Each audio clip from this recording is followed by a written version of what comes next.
Hello, everybody. Tim Hughes here. I'm the CEO and co-founder of DLA Ignite. With me today, I've got Andy Paul, and Andy and I are going to talk about his new book, which I have a copy of, Yeah, there Sell you go. Without Selling Out, which it's a lovely book, Andy. Well, But thank you. before we dive into it, where can people find you? Oh gosh, LinkedIn is probably the best place. Yeah, connect with me there. That'd be fantastic. Or you can come to my website, andypaul.com. Brilliant. So Andy, you used to run a podcast. Well, I still do, as a matter of Well, fact. okay, you still do, right? And Yes.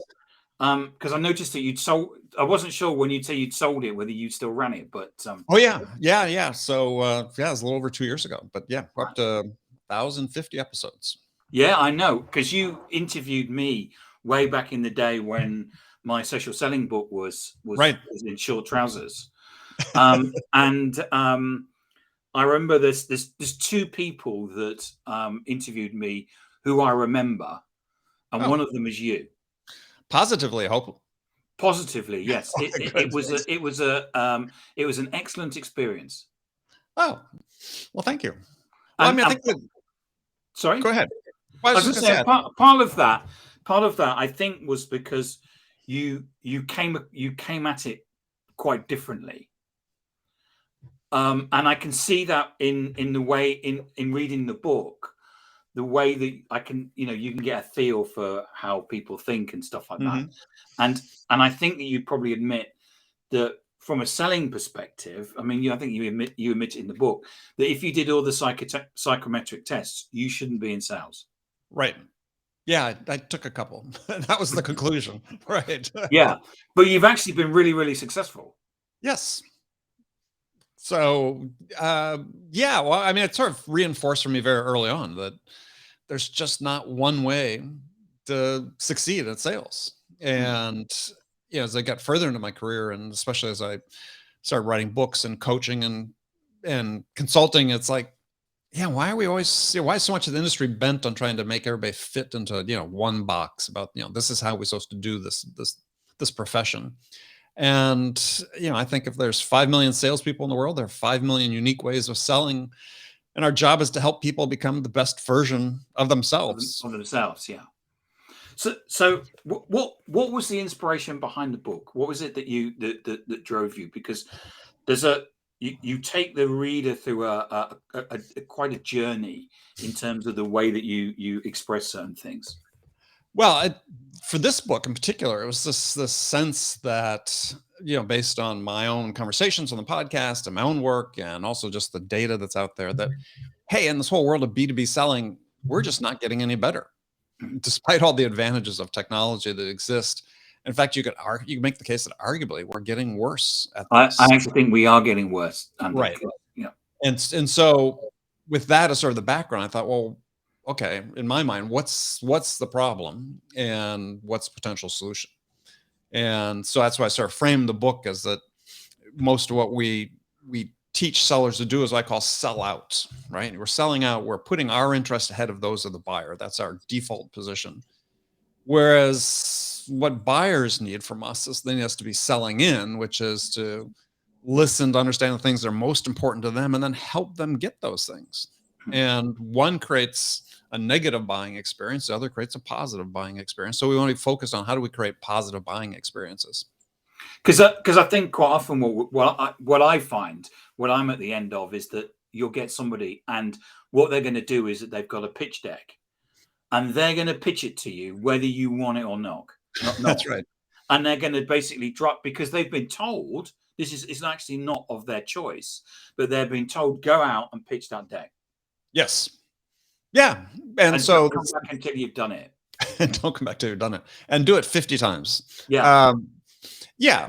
So the whole idea behind that is that, look, my job as a seller in a selling out mode that we're training people, my job is to persuade you to buy my product. And when you think that's your world is to go out and persuade somebody, it's like, well, you don't really care what their real requirements are. And you don't really care to some degree to understand what are the things that are most important to them, because your job is just to persuade them to buy it. So yeah, I've just gone through my phone. I've just come back from a week's holiday. yeah. And I don't take cold calls anyway, but there was a whole bunch of calls that come in, and there's a particular company that phones me, and they know what they're doing because they always phone me with a different number. Mm-hmm. So there was actually I've just blocked 6 numbers from the same company, 6 different numbers, Right. and some of the numbers come from Bournemouth, some of the numbers come from London, and some of the numbers come from anyway. They're even doing dial. You know, it's they know what they're doing, and all they're trying to do is get you on the phone. Yeah. Yeah. No, it's that whole local presence styling, yes, to make you think it's somebody you know. Yeah. I mean, it's companies that do it well try to train their people to not just personalize their outreach, but to humanize their outreach. You know, I like to draw a distinction there. As one is, it's not just enough to put somebody's name in a message. Is, are you doing a little preparation so that when you do outreach to them, whether it's initially on LinkedIn with a connection request, is that you're focused on them and their needs, right? And what they might possibly want from you at some point, how you could potentially add value, and not just hitting your activity metric or giving the same old pitch that you always given. And then we talked about the sort of lack of preparation is my favorite story about this is I have 1,050 podcast episodes and counting we've done. If you looked at my LinkedIn profile, that's certainly at the time when this person reached out to me, it was all about the podcast. It's now about the book. But when this person reached out to me and a year or so ago and said, yeah, Andy, I just looked at your LinkedIn profile, and based on what I saw, I think you'd be an ideal candidate to start a podcast. I found that as well. Yeah. And I generally don't reply to these, but this one was so egregiously bad. I thought, okay, I got to reply to this. And so I said, hey, you were on LinkedIn. If you sent me the message on LinkedIn, if you hadn't, just spent 10 seconds looking at my profile. And the response was, yeah, I don't have time for that. Yeah. I got one from an email, said, I've seen your profile on LinkedIn. You would be an ideal candidate for a podcast.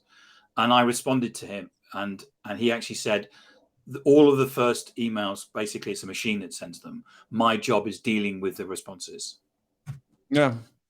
So when you have this, that's how far we've fallen. Well, it is how far we've fallen. And so when you look at a lot of companies, and I don't want to pick on software, but software is an easy one to start with. They've abandoned selling. They're just playing the odds. Meaning that if I put enough stuff into the top of the funnel, and we've actually gotten, some companies got pretty good at filling the top of the funnel. If we just put enough stuff there, and we're just okay at selling, we'll win a certain percentage of those. Yeah. And that's okay for them. And then the way you grow is you put more stuff. You win the same percentage, but just put more stuff on the top of the funnel. Yeah. And so question for you. Sure. This is not about this. This is not about whether you were born a salesperson or not. Right. Is selling about who you are? Yeah. Yeah.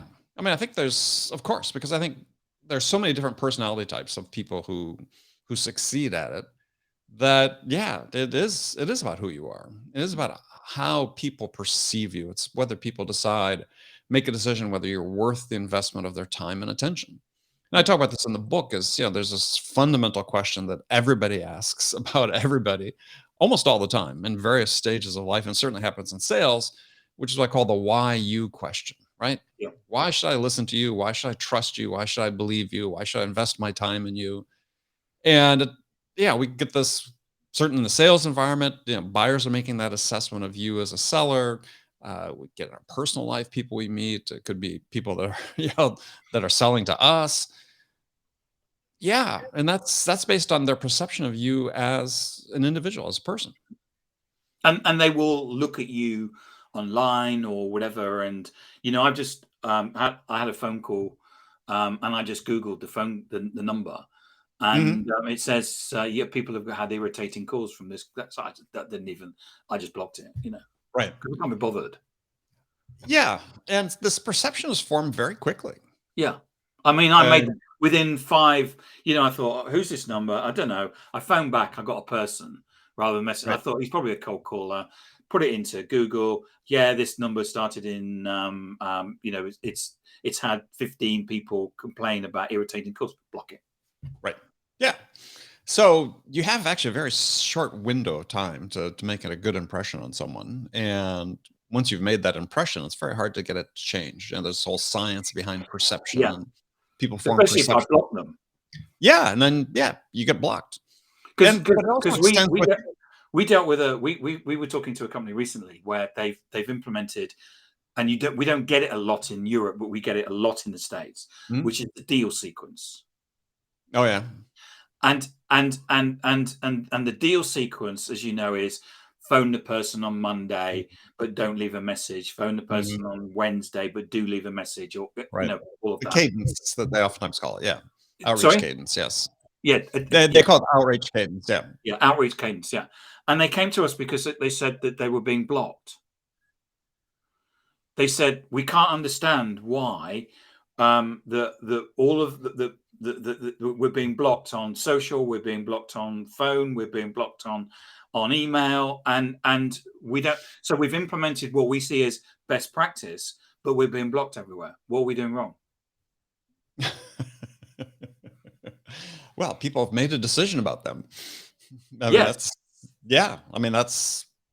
that's it, right? That's the buyer's referendum on your outreach attempts is, yeah, they're blocking you. Yeah. I mean, learn from that. I mean, it's you have this requirement in sales is to experiment, right? See what works for you. But yeah, if you have your whole team sort of following on a certain path and everybody's walking in lockstep, marching in lockstep, yeah, you're not going to find those individuals that maybe find a different way to do it, right? They could be more effective. I mean, yeah, I talked to sales leaders say, yeah, we've got our activity metrics. I say, well, fine, you have activity metrics, but what if someone in your team, instead of, making 50 dials, can hit their number in 10 dials? Well, we still want to make 50. It's like, oh, okay. That's sort of the problem right there, right? Is, if you have somebody that's doing it differently, encourage them to expand on things that work. Yeah. Do you think that we've been brainwashed as to what a salesperson should be? Oh, yeah. Yeah. And, there's this huge disconnect, right? I talk to sales leaders that are putting job descriptions together, or maybe they've even posted job descriptions and they're, still use words like extrovert and hunter and closer and blah, blah, blah, blah. And I said, so let me ask you a question. Have you ever asked your buyers what they need your sellers to be to help them get their job done? Yeah. Get these blank stares, right? What are you talking about? I said, yeah, right. It's all about the buyer's experience with your sellers. So have you ever asked your buyers what they need your sellers? Do they need your sellers to be a hunter? Do they need your sellers to be a closer? Or do they need maybe a curious, open-minded problem solver? Maybe that's what they need. Ooh. Yeah. And put that in your job description. Mm. And it's just, this is, as I said, such a huge gap as there's so little insight on the part of sales leaders as to what their sellers need to be in order to create these positive buying experiences. And the first step to understanding that is go talk to your customers. Go talk to the people who didn't buy from you. Yeah, we had a sales leader, and he said that he had to see he would go to LinkedIn to recruit. So he wanted to see on LinkedIn words like I'm I'm a closer. Once I get my teeth into a prospect, either they'll die or I die first. And of course, that's what he wanted, yeah, because that's what he wanted to recruit. Yeah. But as a buyer, if I see Right. that, I run a mile. Yeah. Oh, absolutely. And this is, as I said, this is a continuing disconnect that I think speaks to a lot of the problems that exist in B2B sales, why we're not getting better, is that we're just not trying to meet the buyer where they are. And if you think about it, think about the software world is if there's take one category of product, maybe conversational intelligence. I'll just use that one. 2 years ago, there were maybe 10 companies in that space. Now there's easily 36 companies in that space. So for the customer, for the buyer, when they look at all the products that are out there, they all look the same, basically, right? I mean, the differences between them are razor thin. Yep. So what's the tiebreaker? The tiebreaker is their experience with you as a seller. Yeah. And that's what it ultimately boils down to. So there's a lot of debate about, well, there still seems to be a lot of debate even now about, is the buyer in control of sales today? Question. Of course, they've always been. I mean, I learned very early in my career, which was started a long, long time ago, that this idea that I was in control of anything was was a real myth. Uh, and the best I could do was make sure that I had sufficient qualified opportunities in my pipeline that I was marching through, so that I wasn't dependent on just one in order to hit my goals. And that's the best you can do is be prepared Yeah. with enough good quality opportunities that you've qualified that are working at one time, that you have high probability of hitting your number every month. But And it's not because is that it's not about because of seizing, is that about seizing control of the sale, or what is it? Is it just about making sure that you're spinning enough plates and doing all the right things to make sure that you've got enough activity in your enough good forecast? plates. Yeah. Enough good plates. And I think it's, right now the sort of prevailing mode of operation is, let's have lots of plates spinning, Yeah. most of which aren't even worth our time, right? But they're pipeline, and we can say, look, we've done our job, we're working on these prospects. But the win rates are so low in so many different product categories. It's like, you're not really, that's it, you're playing the odds again. You're not selling. Mm. So the goal is, seize control of the sales cycle. How do you do that? You discount, right? I'm going to give you an incentive to close today instead of 2 days from now. Yep. And I'll ask sales leaders all the time is so let's go through this process. Okay, you get done in a month, you rely heavily in the last week on discounts or whatever to move prospects across the finish line. So let me ask you, you ever done an ROI calculation on those discounts? If you're giving away 10 margin points just to bring them an order in on Friday instead of Monday, what's the ROI on that? Yeah. And it's just this, we have this thoughtless behavior that goes on and gets repeated month after month of, well, we got to make sure we hit the number. It's like, sure, but you do want to hit your goals, of course. But is it worth what you go through in terms of training your prospects to wait to the last week of the month, that knowing that they'll expect a discount if they wait till then? Doesn't have to happen that way. No. And I think, I've worked for an organization where the company educated, trained their customers to buy at the end of quarters. Sure. Everybody So does. so they would never buy a full price. They would never buy a full price thing, or a something with a reasonable discount. They were always scrapping for. I remember a deal going for a large supermarket here in the Mhm. UK, which was £8 million, which is multiplied by 1.3 to give you dollars. Yeah. And it was getting towards the end of the quarter, and the sales VP said, "We'll do it for 6," and that had an impact of $130,000 in terms of the pay packet of the Mhm. salesperson, and the Right. salesperson said no. Right. And what the sales leader do? There was a massive big bust up, but in the end, it was done the next quarter, and the Yeah, salesperson got their additional $130,000. absolutely. Yeah, I took over a sales organization once, this company that had gotten in this pattern of, at the end of every month, had given away the farm in order to get orders, and in their case, it was a hardware product, and to be able to ship product out the door. And when I took over, I said, "Yeah, we're not going to do that anymore." We had a couple tough months when we retrained our customers that we're just not doing that anymore. Yeah, We had a product that had value on its own that they yeah, needed, right, and that served their needs, but we had trained them.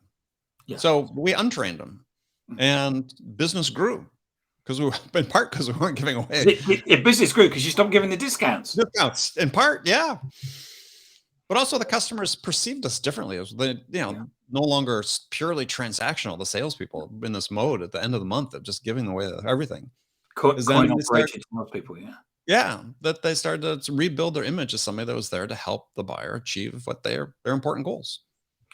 So you have a chapter called "Death to Salesy." What do you mean?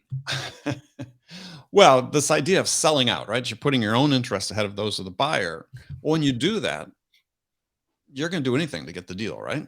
And so this is when you start, sellers start bringing out the proto-stereotypical sales behaviors, the manipulative, pushy, persuasion-driven, somewhat sleazy behaviors in order to get the deal. And that's salesy. And as I say in the book, is the one question a buyer will never ask you is, hey, Tim, we really like your service. We'd love to buy from you, but Tim, you're just not salesy enough. Could you be more salesy? No one is ever going to ask you that, right? Because there's no value to the buyer from being salesy. In fact, it brings out behaviors that they instinctively resist. I mean, there's a book I cite in the book called in my book, written by Jonah Berger, called The Catalyst, about persuasion and influence. And he cites research that shows that universally, as human beings, we resist being persuaded.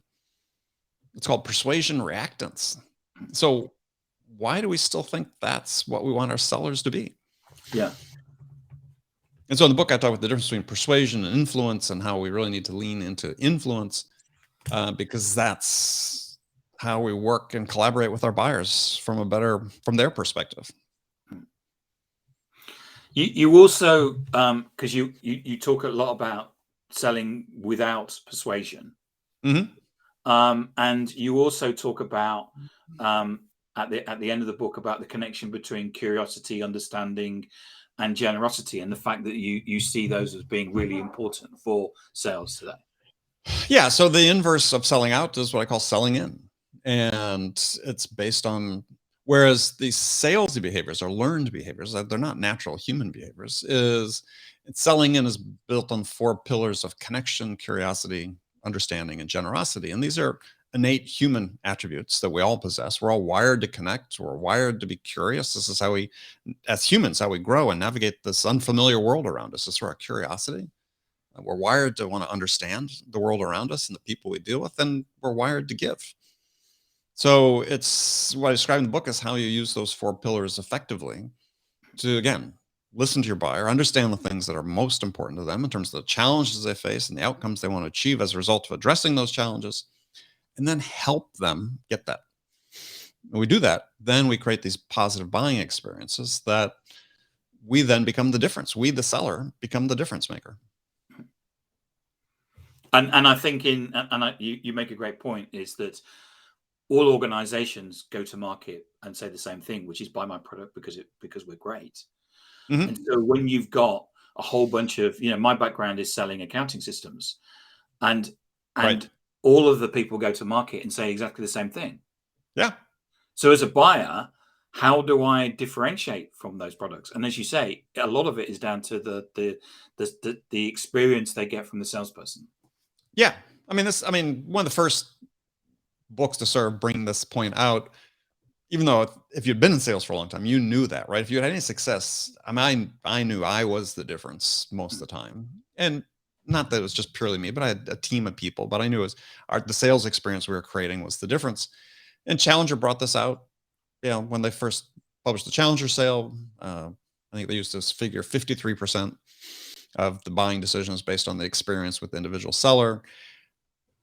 I don't know what the exact figure is, but it's decisive, right? When everything, all other things being equal, it is decisive.